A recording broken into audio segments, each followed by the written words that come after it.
সব কটা ফুল যদি ছিঁড়ে নেয় তারা, সব কটা ডাল যদি ভেঙে দেয় তারা, শেষ হলে ধ্বংসের সব পায় তারা।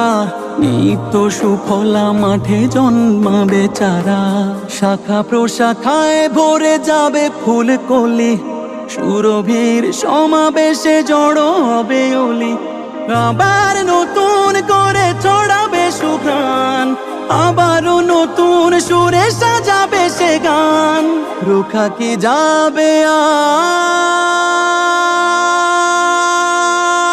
বসন্ত কি আর রুখে দেয়া যায়? কোনো পাষাণ সীমারের দম্ভ বলে মুক্তির মন্দির সোপান তলে কত প্রাণ হলো বলিদান, লেখায় আছে অশ্রু জলে।